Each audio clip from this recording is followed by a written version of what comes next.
Morning 7 o'clock ಆಗಿದೆ. ನೋಡ್ತಾ ಇರ್ಬೋದು ಯಾವ ರೀತಿ ಇದೆ ವೆದರ್ ಕ್ಲೈಮ್ಯಾಕ್ಟ್ ಇವಾಗ ಅಂತ. ಡೈಲಿ ಅರ್ಲಿ ಮಾರ್ನಿಂಗ್ ಇದೇ ಥರ ಇರುತ್ತೆ ಫ್ರೆಂಡ್ಸ್ ಇವಾಗ ಈ ನಡುವೆ. ಹಾಗೆ ನೋಡ್ತಾ ಇರಿ, ಇವಾಗ ಇನ್ನೊಂದು ದೃಶ್ಯ ತೋರಿಸ್ತೀನಿ ನಾನು ನಿಮಗೆ.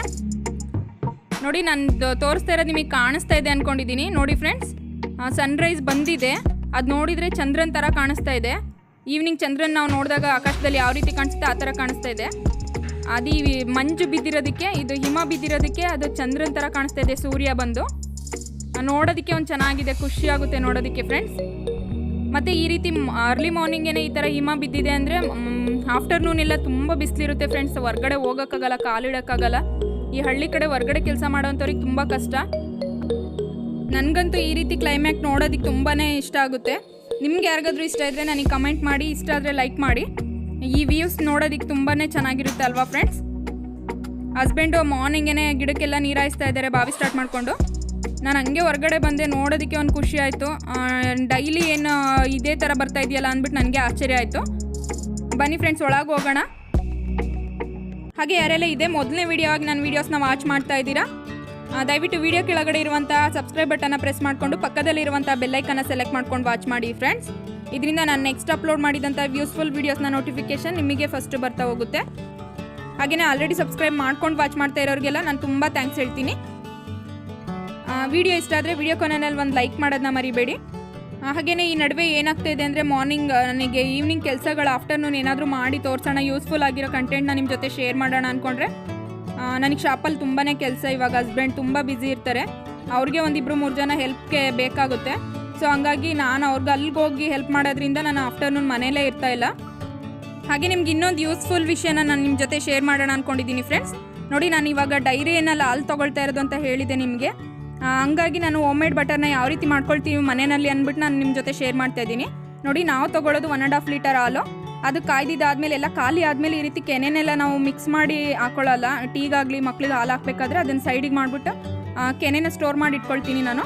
ಈ ರೀತಿ ಬಾಕ್ಸಲ್ಲಿ ನಾನು ಒಂದು 3 days ಔಟ್ಸೈಡೇ ಇಡ್ತೀನಿ ಫ್ರೆಂಡ್ಸ್. ಇದನ್ನು ಒಂದು ಸ್ವಲ್ಪ ಮಜ್ಜಿಗೆ ಅಥವಾ ಮೊಸರು ಹಾಕಿಬಿಟ್ಟು ಬರೀ ಕೆನೆ ಮಾತ್ರ ಈ ರೀತಿ ಸ್ಟೋರ್ ಮಾಡ್ತೀನಿ.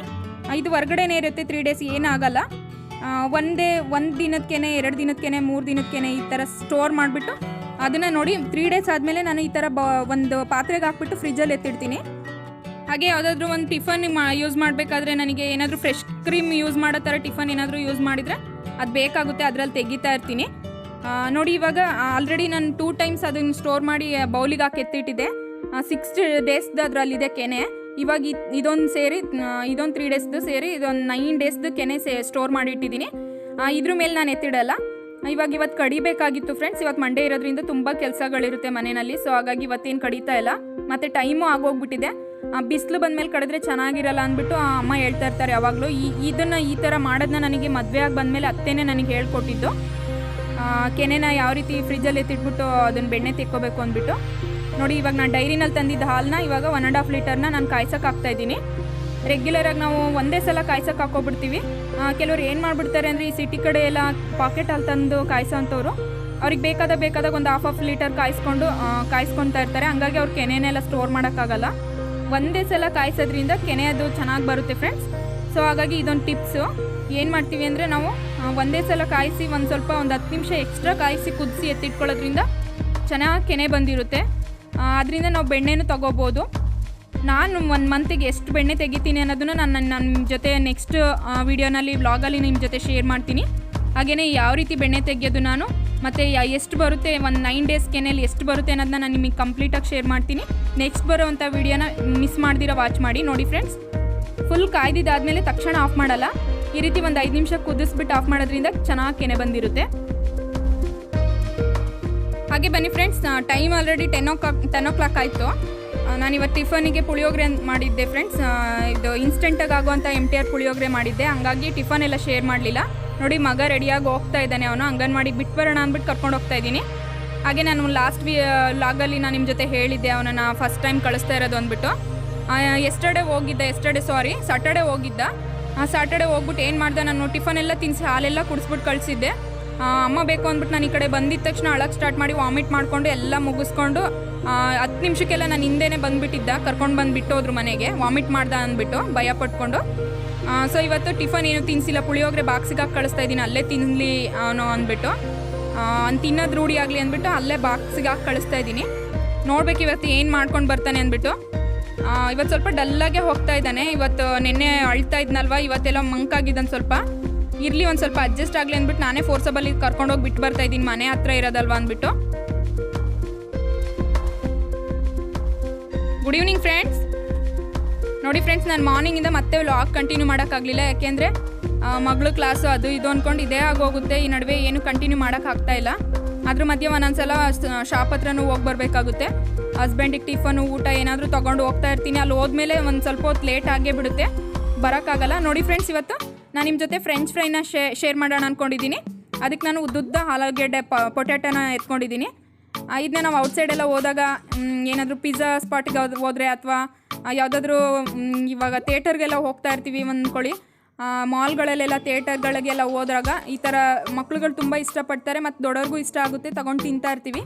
ಅದನ್ನ ಸೇಮ್ ಔಟ್ಸೈಡ್ ನಾವು ತಿಂದಾಗ ಹೇಗೆ ಬರುತ್ತೆ ಅದೇ ಥರ ಇವತ್ತು ನಾವು ನಮ್ಮ ಮನೆಯಲ್ಲಿ ಯಾವ ರೀತಿ ಮಾಡೋದು ಅಂತ ಶೇರ್ ಮಾಡ್ತಾಯಿದ್ದೀನಿ ಫ್ರೆಂಡ್ಸ್. ನಾನು ಮಾಡ್ತಾ ಇದ್ನಲ್ವ, ಹಾಗೆ ಇದೊಂದು ಶೇರ್ ಮಾಡಿಬಿಡೋಣ ಅಂದ್ಬಿಟ್ಟು ನಿಮ್ಮ ಜೊತೆನೂ ಶೇರ್ ಮಾಡ್ತಾಯಿದ್ದೀನಿ.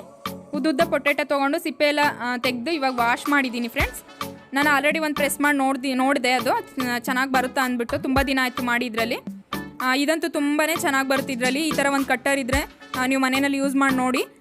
ಇದು ಫ್ರೆಂಚ್ ಫ್ರೈಗೆ ಎಷ್ಟು ಸೈಜ್ ಬೇಕೋ ಅದು ಕರೆಕ್ಟಾಗಿ ಕಟ್ ಆಗುತ್ತೆ, ಸ್ವಲ್ಪನೂ ವೇಸ್ಟ್ ಆಗೋಲ್ಲ. ನಾವು ಕೈಯಲ್ಲಿ ಕಟ್ ಮಾಡೋಕೆ ಹೋದರೆ ಎಡ್ಜಸ್ ಎಲ್ಲ ವೇಸ್ಟಾಗಿ ಹೋಗ್ಬಿಡುತ್ತೆ. ಈ ಥರ ಯೂನಿಫಾರ್ಮ್ ಆಗಿ ಬರೋಲ್ಲ ಪೀಸಸ್ಗಳು. ನೋಡಿ ಇವಾಗ ನೀವು ನೋಡ್ತಾ ಇರ್ಬೋದು ಎಷ್ಟು ನೀಟಾಗಿ ಬರ್ತಾಯಿದೆ ಇದರಲ್ಲಿ ಅಂದ್ಬಿಟ್ಟು. ಮತ್ತು ಉದ್ದುದ್ದ ಪೊಟ್ಯಾಟೋನ ತಗೋಬೇಕು ಇದಕ್ಕೆ, ಇಲ್ಲಾಂದರೆ ಚೆನ್ನಾಗಿ ಬರೋಲ್ಲ ಫಿಂಗರ್ ಚಿಪ್ಸ್ಗಳದು. ಫ್ರೆಂಚ್ ಫ್ರೈ ಈ ಥರ ಬರೋಲ್ಲ. ನಾನು ಉದ್ದುದ್ದ ಸೆಲೆಕ್ಟ್ ಮಾಡಿ ಇಟ್ಕೊಂಡಿದ್ದೀನಿ. ಮತ್ತು ಈ ರೀತಿ ನಾನು ಮಾಡೋ ರೀತಿ ಮಾಡಿದ್ರೆ ನೀವು ಒಂದೇ ಸಲ ಬೇಯಿಸ್ಕೊಂಡು ತಿನ್ನೋದಕ್ಕಿಂತ ಪ್ರಿಸರ್ವ್ ಮಾಡಿ ಫ್ರಿಜ್ಜಲ್ಲಿ ಒಂದು 6 ತಿಂಗಳು 7 ತಿಂಗಳು ಈ ರೀತಿ ಎಲ್ಲ ಸ್ಟೋರ್ ಮಾಡಿ ಇಟ್ಕೋಬೋದು ಫ್ರೆಂಡ್ಸ್. ಈ ರೀತಿ ಜಾಸ್ತಿ ಒಂದೇ ಸಲ ಮಾಡಿ ಇಟ್ಕೊಂಡ್ರೆ ಅದನ್ನ ಯಾವ ಸ್ಟೆಪ್ಪಲ್ಲಿ ಎತ್ತಿಟ್ಕೋಬೇಕು, ಯಾವ ಸ್ಟೇಜಲ್ಲಿ ಅಂದ್ಬಿಟ್ಟು ನಾನು ನಿಮ್ಮ ಜೊತೆ ಶೇರ್ ಮಾಡ್ತೀನಿ. ನೋಡಿ ಇದೆಲ್ಲ ಕಟ್ ಮಾಡಿದ್ದಾಯಿತು. ಇವಾಗ ನೀರಲ್ಲಿ ಹಾಕ್ಬಿಟ್ಟು ಒಂದು 2 ಟೈಮ್ಸ್ ವಾಶ್ ಮಾಡಿಬಿಟ್ಟು ಮತ್ತೆ ಕೋಲ್ಡ್ ವಾಟರಲ್ಲೇ ಒಂದು ½ ಅನ್ ಅವರ್ ಇದನ್ನ ಹಾಗೆ ಬಿಟ್ಬಿಡ್ಬೇಕು ನೆನೆಯೋದಕ್ಕೆ. ಒಂದು ಸ್ವಲ್ಪ ಗಟ್ಟಿ ಆಗುತ್ತೆ ಅವಾಗ. ಆದರೆ ಒಂದು 2 ಟೈಮ್ಸ್ ಮಧ್ಯದಲ್ಲಿ ವಾಶ್ ಮಾಡ್ಕೊಂಡ್ರೆ ತುಂಬ ಚೆನ್ನಾಗಿರುತ್ತೆ. ಅದ್ರದ್ದು ಇದೆಲ್ಲ ವೈಟ್ನೆಸ್ ಎಲ್ಲ ಹೋಗ್ಬಿಡುತ್ತೆ, ನೀಟಾಗಿ ಫ್ರೆಶ್ ಆಗಿರುತ್ತೆ. ಇವಾಗ ನಾನು ಒಂದು 2 ಟೈಮ್ಸ್ ವಾಶ್ ಮಾಡಿ ಇದನ್ನ ಒಂದು ½ ಅನ್ ಅವರ್ ಇಡ್ತಾ ಇದ್ದೀನಿ. ಬನ್ನಿ ಹೊರಗಡೆ ಮಕ್ಳುಗಳು ಏನು ಮಾಡ್ತಾ ಇದ್ದಾರೆ ನೋಡ್ಕೊಬರೋಣ. ಅಷ್ಟರಲ್ಲಿ ಒಂದು ½ ಅನ್ ಅವರ್ ಅದು ರೆಸ್ಟಲ್ಲಿ ಇರಲಿ. ನೋಡಿ ಫ್ರೆಂಡ್ಸ್, ಮಕ್ಳುಗಳು ಹೊರಗಡೆ ಆಟ ಆಡ್ತಾ ಇದ್ದಾರೆ. ಅವ್ನು ಏನು ಮಾಡ್ತಾನೆ ಅಂದರೆ ಹೊರಗಡೆ ಬಿಟ್ಟರೆ ಸಾಕು, ಮಣ್ಣು ಹುಡ್ಕೊಂಡು ಹೋಗಿ ಮಣ್ಣು ತಂದು ಲಾನ್ ಮೇಲೆಲ್ಲ ಹಾಕೋದು, ಮತ್ತು ಅಲ್ಲಿ ಮ್ಯಾಟ್ ಒಣಗಾಕಿದ್ದೀನಿ, ಆ ಮ್ಯಾಟ್ ಮೇಲೆ ತಂದು ಹಾಕ್ತಾ ಇದ್ದಾನೆ. ಇಲ್ಲಾಂದರೆ ತಲೆ ಮೇಲೆ ಸುರ್ಕೊಂಡು ಕೂತ್ಕೊಂಡ್ಬಿಡೋದು, ಇಲ್ಲಾಂದ್ರೆ ಅವ್ರ ಅಕ್ಕನ ಮೇಲೆಲ್ಲ ತಂದು ಬಿಸಾಡೋದು, ಈ ರೀತಿ ಎಲ್ಲ ತರಲೆ ಮಾಡ್ತಾ ಇರ್ತಾನೆ ಇವನು. ಅವಳು ಬೇಡ ಹೋಗೋದು ಬೇಡ ಅಂತಿದ್ದಾಳೆ, ಇವನು ಹಠ ಮಾಡ್ಕೊಂಡು ಹೋಗ್ತಾ ಇದ್ದಾನೆ. ತಂದೆಲ್ಲ ತಲೆ ಮೇಲೆ ಹಾಕೋದು, ಅವಳ ತಲೆ ಮೇಲೆ ಹಾಕೋದು, ಇಲ್ಲ ಅವ್ನ ತಲೆ ಮೇಲೆ ಹಾಕೊಂಡು ಕೂತ್ಕೊಂಡ್ಬಿಡೋದು, ಈ ಥರ ಎಲ್ಲ ತುಂಬಾ ತರಲೆ ಮಾಡ್ತಾನೆ ಇವನು. ಹೊರಗಡೆ ಬಿಟ್ಟರು ಕಷ್ಟ, ಬಿಡದೇ ಇದ್ರೂ ಕಷ್ಟ. ಮಣ್ಣಲ್ಲೆಲ್ಲ ಮಕ್ಕಳು ಆಟ ಆಡಬೇಕು, ಅದರಿಂದ ತುಂಬ ಒಳ್ಳೆಯದು. ಆದರೆ ಅವ್ರು ಆಟ ಆಡಲಿ ಅಂತ ಬಿಟ್ಟರೆ ನಮಗೆ ಕೆಲಸ ಕೊಡ್ತಾರೆ ಈ ಥರ ಎಲ್ಲ ಗಲೀಜು ಮಾಡಿಕೊಂಡು.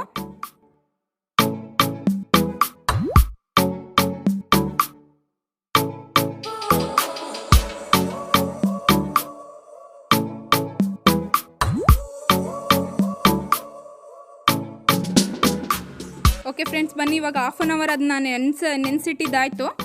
ಇವಾಗ ಸ್ವಲ್ಪ ಗಟ್ಟಿಯಾಗಿರುತ್ತೆ ಮತ್ತು ಫ್ರೆಶ್ ಆಗಿರುತ್ತೆ. ನೋಡ್ತಾ ಇರ್ಬೋದು, ಇದು ನಾವು 2-3 ಸಲ ವಾಶ್ ಮಾಡಿದ್ದಕ್ಕೆ ಅದು ತುಂಬಾ ಫ್ರೆಶ್ ಆಗಿದೆ. ಇಲ್ಲಾಂದರೆ ಸ್ವಲ್ಪ ಕಲರ್ ಚೇಂಜ್ ಆಗಿಬಿಡುತ್ತೆ ಇದು ಆ ಪೊಟ್ಯಾಟೊ. ಇವಾಗ ಏನು ಮಾಡ್ತೀನಿ ಅಂದರೆ ಇವಾಗ ಸ್ವಲ್ಪ ನೀರನ್ನ ಕುದಿಯೋಕೆ ಇಟ್ಕೊಂಡಿದ್ದೀನಿ ಫ್ರೆಂಡ್ಸ್. ಅದೊಂದು ಸ್ವಲ್ಪ ಬಬಲ್ಸ್ ಬರೋದಕ್ಕೆ ಸ್ಟಾರ್ಟ್ ಆಯಿತು ಅನ್ನೋವಾಗ ಸ್ವಲ್ಪ ಸಾಲ್ಟ್ ಹಾಕ್ಬಿಟ್ಟು ಇವಾಗೆಲ್ಲ ಪೊಟ್ಯಾಟೊ ಕಟ್ ಮಾಡಿರೋದೆಲ್ಲ ಅದ್ರಲ್ಲಿ ಹಾಕ್ತಾಯಿದ್ದೀನಿ. ಇದನ್ನ ಇದರಲ್ಲಿ ಹಾಕ್ಬಿಟ್ಟು ಒಂದು 5 ನಿಮಿಷ 10 ನಿಮಿಷ ಒಂದು ಮೀಡಿಯಮ್ ಊರಿನಲ್ಲಿ ಇದನ್ನ ಬೇಯಿಸಿಟ್ಕೋಬೇಕು ಫ್ರೆಂಡ್ಸ್. ಇಲ್ಲಾಂದರೆ ಅದು ಒಳಗಡೆ ಎಲ್ಲ ಬೆಂದಿರಲ್ಲ, ಡೈರೆಕ್ಟಾಗಿ ಫ್ರೈ ಮಾಡೋಕ್ಕಾಗಲ್ಲ. ಇದನ್ನ ಈ ರೀತಿ ಬೇಯಿಸ್ಕೋಬೇಕು. ನೋಡಿ ಇವಾಗ ಇದೊಂದು 5 ನಿಮಿಷ ಎಲ್ಲ ಕುದ್ದಿದೆ ಚೆನ್ನಾಗಿ. ಒಂದು 3/4 ಭಾಗದಷ್ಟು ಬೆಂದಿದೆ, ಅರ್ಧ ಭಾಗದಷ್ಟಾದ್ರೂ ಬೇಯಿಸ್ಕೋಬೇಕು ನಾವು ಇದನ್ನ.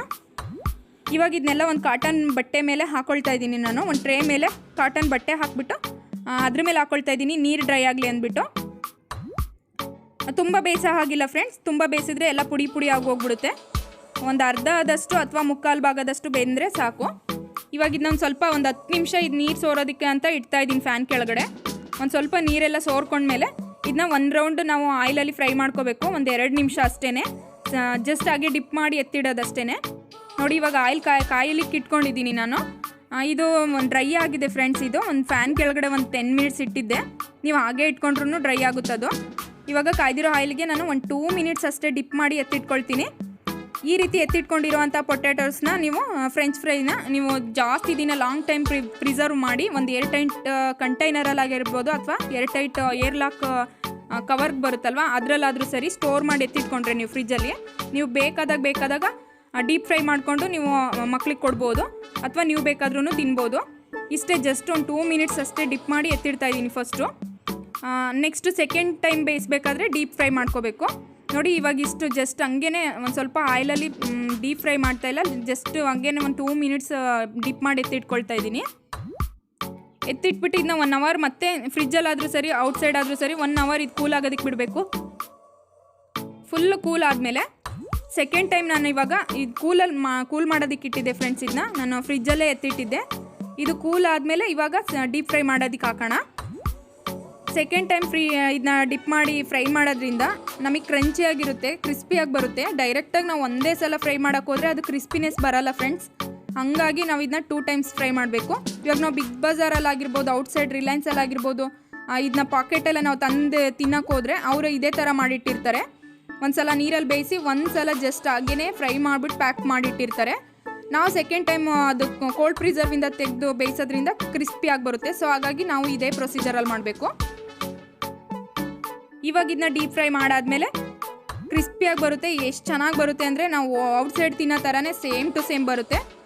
ನೋಡೋದಕ್ಕೂ ಅದೇ ಥರ ಇದೆ, ತಿನ್ನೋದಕ್ಕೂ ಅದೇ ಥರ ಬರುತ್ತೆ. ಇವಾಗ ನೆಕ್ಸ್ಟ್ ಪ್ರೊಸೀಜರ್ ಏನಂತ ತೋರಿಸ್ತೀನಿ ಬನ್ನಿ. ಹಾಗೆ ಈ ರೆಸಿಪಿ ಇಷ್ಟ ಆದರೆ ಲೈಕ್ ಮಾಡೋದನ್ನ ಮರಿಬೇಡಿ ಫ್ರೆಂಡ್ಸ್. ಮತ್ತು ನೀವು ಮನೆಯಲ್ಲಿ ಟ್ರೈ ಮಾಡಿ ನೋಡಿ, ತುಂಬ ಚೆನ್ನಾಗಿ ಬರುತ್ತೆ. ಯಾವ ರೀತಿ ಬಂತು ಅಂದ್ಬಿಟ್ಟು ನನಗೆ ಕಮೆಂಟ್ ಮಾಡಿ ಫ್ರೆಂಡ್ಸ್.